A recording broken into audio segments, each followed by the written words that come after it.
Karena semua yang ada dalam dunia ini akan lenyap, saudaraku. Hanya yang tinggal tetap adalah kebenaran firman Tuhan. Hari ini ku bersyukur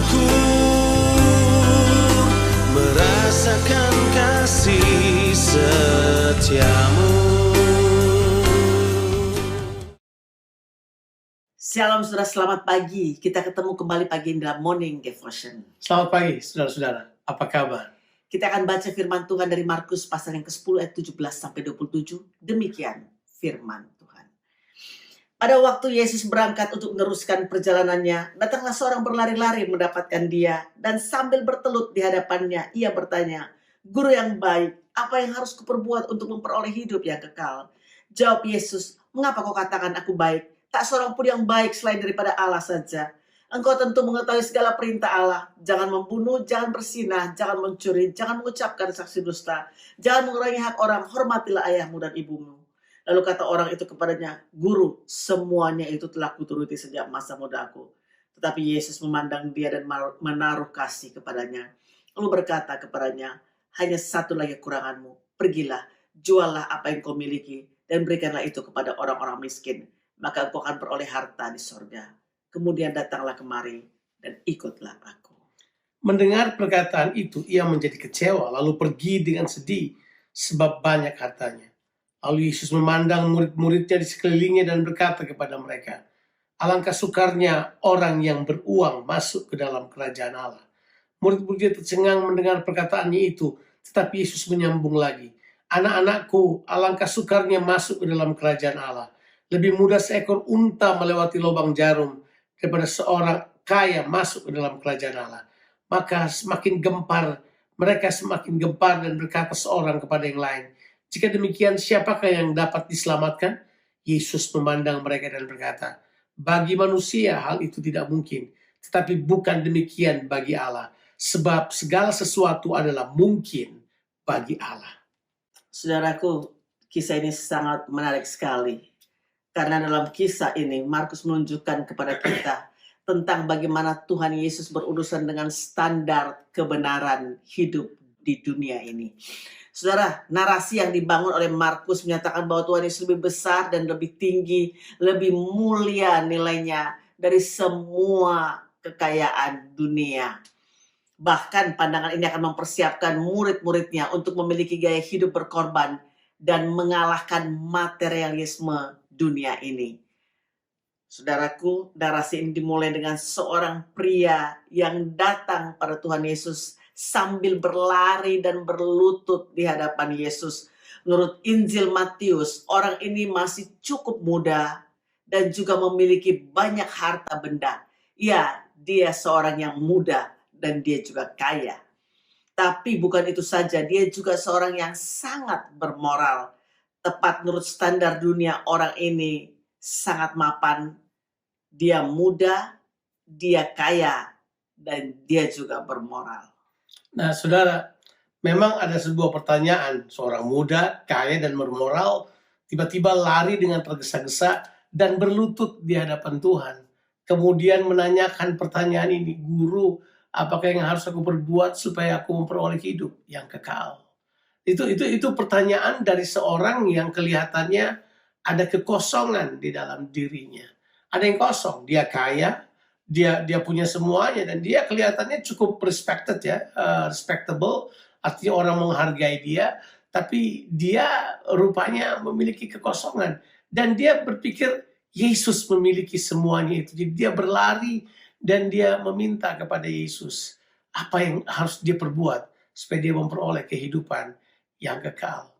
Nah, Yesus menjawab dia dengan berkata kepadanya bahwa, "Hei, lakukan saja hukum-hukum Musa. Jangan berzina, jangan mencuri, jangan membunuh." Dan semua yang itu yang adalah khusus dalam hubungannya dengan manusia yang lain.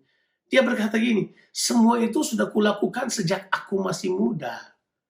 Jadi bisa dibayangkan, dia bertumbuh sebagai seorang yang moralis. Dia bertumbuh dengan seorang yang pandai membangun hubungan sama orang lain. Cuma tetap dia punya kekosongan yang besar dalam dirinya. Dan dia berharap Yesus dapat memberikan kepadanya.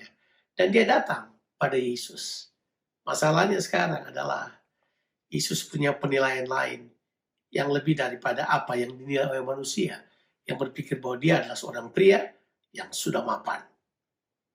Saudaraku, tanggapan Tuhan Yesus terhadap orang muda ini adalah dia menaruh belas kasihan yang luar biasa kepadanya. Dan juga menyatakan bahwa hanya satu lagi kekuranganmu.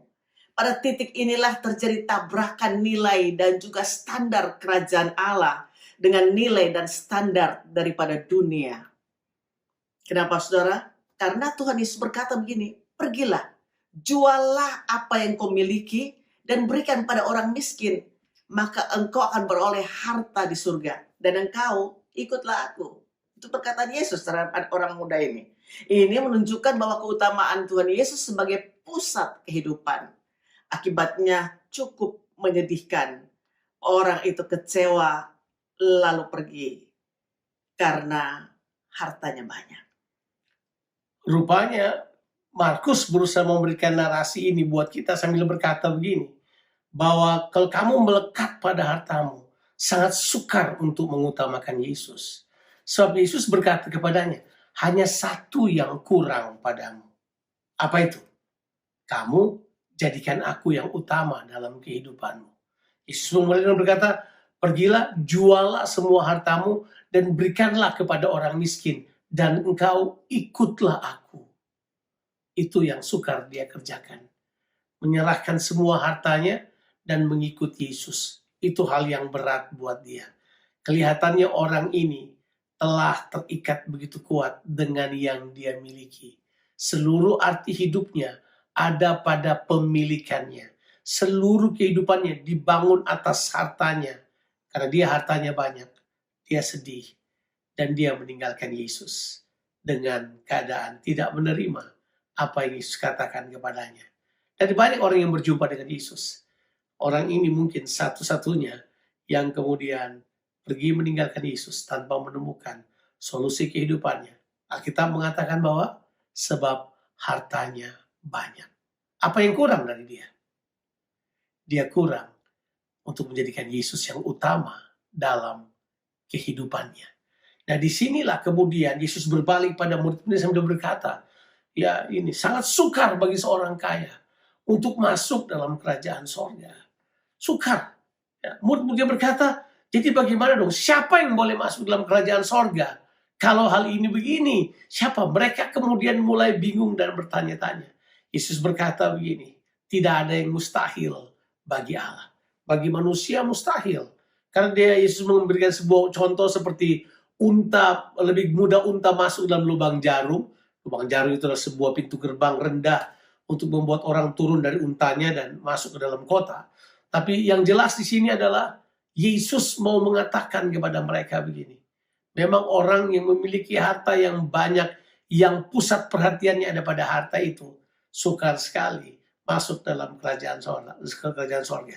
Tapi bagi Allah, tidak ada yang mustahil. Boleh saya katakan ini buat saudara.